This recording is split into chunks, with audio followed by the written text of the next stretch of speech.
গোপালগঞ্জের ঐতিহ্যবাহী একটি রেসিপি নিয়ে আসলাম। আসসালামু আলাইকুম, welcome back to my channel. আশা করছি সবাই ভালো আছেন। নতুন আরেকটা ভিডিওতে আপনাদেরকে স্বাগতম। তো আজকে আমি গোপালগঞ্জের একটি ঐতিহ্যবাহী রেসিপি নিয়ে আসলাম।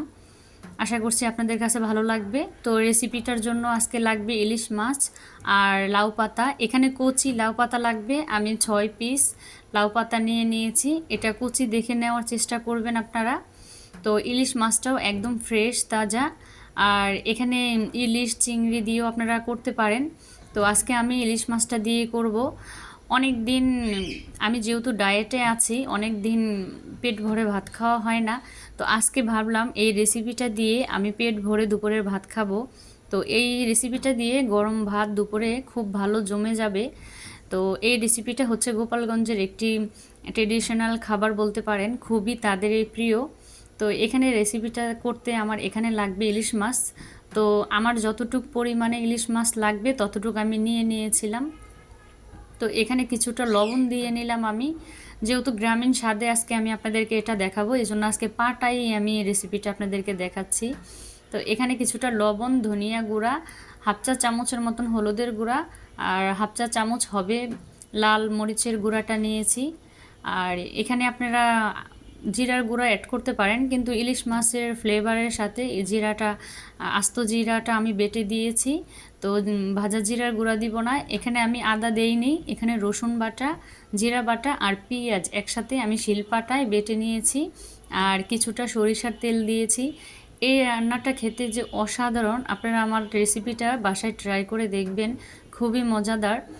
আর এই মশলাগুলো হাতে ভালো করে মেখে আপনারা ম্যারিনেট করে রাখতে পারেন, তবে আমি আজকে ম্যারিনেট করে রাখবো না, আমি একদম ভাপে দিয়ে দিব। তো লাউ পাতা দিয়ে আপনারা এটা বিভিন্ন রকমভাবে খেতে পারেন। তো আমি আজকে এটাকে স্টিম করব। অনেক দিন ধরেই আমার এভাবে স্টিম করে খেতে ইচ্ছে করছিল, তো আমি এখানে স্টিম করে নিব। এখানে লাউ পাতায় আমি মাছটা দিয়ে আমি আপনাদেরকে ভাজটা একটু দেখিয়ে দিচ্ছিলাম। তো এখানে কিন্তু মশলা আর মাছ বের হয়ে গেলে কিন্তু হবে না, তাহলে স্বাদটা নষ্ট হয়ে যাবে। এটা ভালো করে মুড়িয়ে নিতে হবে। তো এই যে মাছ ভিতরে রেখে আমি তো আপনাদেরকে দেখিয়ে দিচ্ছি ভিডিওতে কীরকম দেখা যাচ্ছে, আপনারা এভাবে করে নেবেন। আর আমি একটু সবগুলোই আমি আপনাদেরকে একটু দেখিয়ে দিচ্ছিলাম। আপনারা প্লিজ ভিডিওটা ধৈর্য ধরে মনোযোগ সহকারে দেখবেন, তাহলে আপনারা ইনশাল্লাহ পারবেন। তো আমি সবগুলোই একে একে করে আমি মুড়িয়ে নিচ্ছিলাম আর তেলটুকু দিয়ে দিচ্ছিলাম। আর সরিষার তেলের ফ্লেভারটা যে কি মজা লাগে এই খাবারটাতে, যারা রেসিপি ট্রাই করে দেখবেন তারা বুঝতে পারবেন এটা আসল স্বাদ। তো আমি এখানে সবগুলোই মুড়িয়ে নেওয়া হয়ে গেছে, এখন স্টিনারে দিয়ে দিব। এটা বাটিতে নিয়েছি, আপনারা এটা এই পর্যায়ে তেলেও ভেজে নিতে পারেন, তবে আমি আজকে তেলে ভেজে নিব না, আমি আজকে ভাপে দিব। তো এখানে আরেকটু সরিষার তেল দিয়ে নিলাম, এটা একটু আলাদা ফ্লেভার আসবে। আর কিছুটা হালকা লবণ দিয়ে নিয়ে এখানে একটু কাঁচা মরিচ দিয়ে দিলাম, একটা আলাদা একটা ফ্লেভার আসবে। আর এই কাঁচা মরিচটা পরে আপনারা ঝাল বেশি খেতে চাইলে আপনারা দিতেও পারেন, কোনো সমস্যা নেই।